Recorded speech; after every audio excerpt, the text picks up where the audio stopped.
Il préfère parler de finances participatives. Pourtant, il a donné le nom de finance islamique au master qu'il a créé. Elias Jouini, bonjour. Bonjour. Vous êtes le vice-président de la faculté parisienne de Dauphine. Alors, qu'est-ce que c'est que la finance islamique? Juste avant de vous entendre, on fait un premier décryptage en partant au Liban avec un reportage de Maxime Souville et d'Anne-Julie Contenay.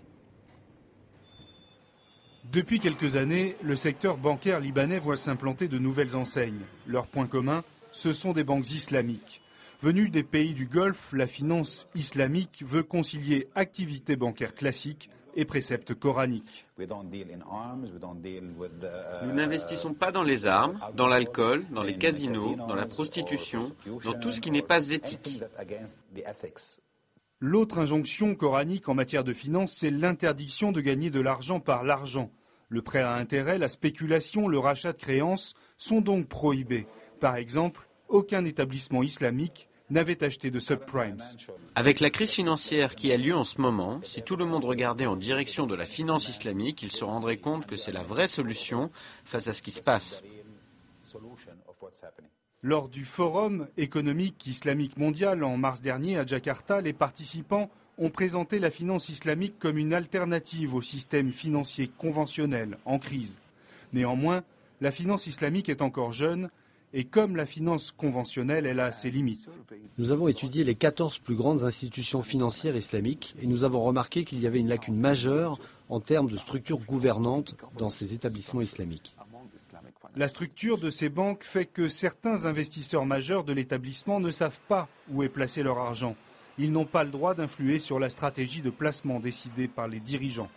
Des critiques qui n'empêchent pas pour autant les établissements charia compatibles de se développer à grande vitesse. Les formations en finance islamique se multiplient dans les écoles de commerce et les pays européens font du pied aux établissements islamiques. Il y a dans certains pays des liquidités très importantes, notamment dans les pays du Golfe. Il y a dans d'autres pays, et plutôt en Occident, des demandes de financement qui sont également très importantes. Aujourd'hui, l'objectif, c'est de pouvoir faire se rencontrer ces emprunteurs de capitaux et ces prêteurs de capitaux. Les banques islamiques sont le point de rencontre entre emprunteurs et investisseurs soucieux d'éthique. Et pour s'ouvrir au nouveau marché, ces établissements rappellent qu'ils ne sont pas réservés aux musulmans. L'un d'entre eux offre par exemple un coffret contenant un Coran et une Bible pour l'ouverture d'un compte. Alors, je suis un très riche émir du Qatar, j'ai beaucoup d'argent. Comment je fais, Elias Jouini, pour investir dans la finance islamique? Est-ce que, par exemple, je peux éviter d'investir dans l'armement, qui est une filière très lucrative? C'est effectivement une filière très lucrative, mais si je souhaite investir dans le cadre de la finance islamique, effectivement, il faudra que j'évite d'investir dans l'armement, de la même façon que je n'investirai pas dans le jeu, dans la spéculation. Et en revanche, je pourrais investir dans des projets selon une règle qui est très très simple et qui est vraiment la règle fondamentale, celle du partage des profits et des pertes. Qu'interdit essentiellement la finance islamique, le principe philosophique de base, c'est que on doit, dans un financement, participer aux pertes et aux profits du projet. On ne peut pas bénéficier que des profits, d'où, comme conséquence, l'interdiction du taux d'intérêt, où c'est l'argent qui produit de l'argent et non pas le projet financé qui produit les profits. Donc pas des philanthropes? Ce ne sont pas des philanthropes, on peut faire de la philanthropie évidemment, mais la finance islamique et les banques islamiques proposent des investissements rémunérateurs, mais qui sont toujours très ancrés dans la sphère réelle. Donc on ne doit pas séparer le lien entre l'objet financé, entre l'opération de financement et le financement lui-même. Et puis d'autre part, toujours cette idée de partage des pertes et des profits. Elias Jouini, vous avez créé un master en finance islamique à la faculté de Dauphine à Paris. Vous avez eu 150 postulants pour 30 places, m'avez-vous dit. Tout à fait. Quel est le type d'étudiant qui vient chez vous en master de finance islamique? Alors, c'est un master 2, c'est-à-dire c'est un bac plus 5. Les étudiants qui sont candidats sont tous évidemment titulaires au moins d'un bac plus 4. Et lors du premier examen des dossiers que nous avons reçus, on y trouve des étudiants issus d'écoles d'ingénieurs, des étudiants issus d'écoles de commerce, des étudiants issus de filières Master 1 en gestion, en mathématiques. Donc il y a vraiment un très très large éventail de profils. Et ce sont des personnes qui s'intéressent à la finance et qui se rendent compte qu'il y a aujourd'hui un nouveau secteur qui se développe, nouveau à l'échelle française, qui est susceptible de se développer.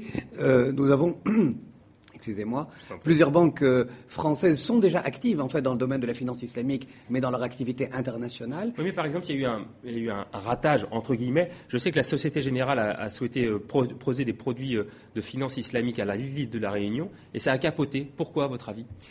Vous savez, lancer un produit, ça suppose d'une part d'avoir un marketing adapté, d'avoir conçu le produit en fonction des attentes de la clientèle. Et donc un ratage peut avoir divers motifs.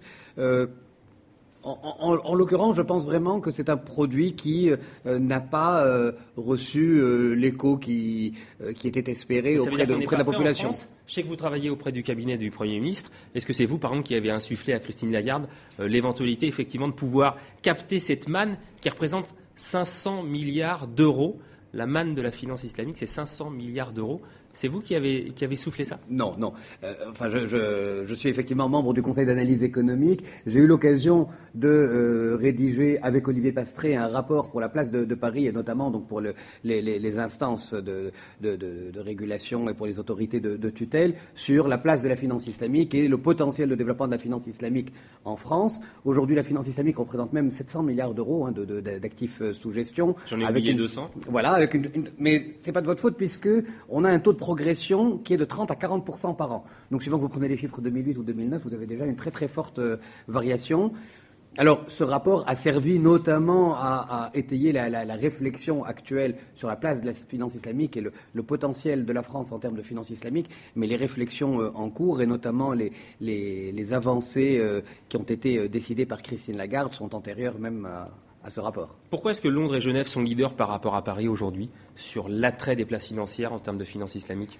Je crois que Londres a déjà une très longue tradition de partenariat financier avec la région du Golfe, des pays du Golfe, qui sont évidemment l'un des hauts lieux de la finance islamique, et puis aussi avec l'Asie du Sud-Est, la Malaisie. Et donc, c'est tout naturellement que dans le cadre de cette interconnexion financière, Londres a développé des produits en finance islamique, des banques islamiques existent à Londres, mais il n'y a pas de fatalité à cela. Il n'y a pas un antagonisme entre le fait d'être un pays laïque et de parler de finance islamique ? Absolument pas, parce que la finance islamique s'inspire de principes éthiques et philosophiques issus effectivement de l'islam, mais en aucun cas, ces principes ne se substituent au droit en vigueur. Ça n'est pas une finance, on l'a dit dans votre reportage, qui est limitée aux musulmans. Donc, ça n'est pas non plus une finance religieuse. Ça n'est pas une finance religieuse. C'est d'ailleurs pour ça que vous me disiez qu'en fait le terme de finance islamique n'est pas approprié. Vous parlez plutôt de finance participative.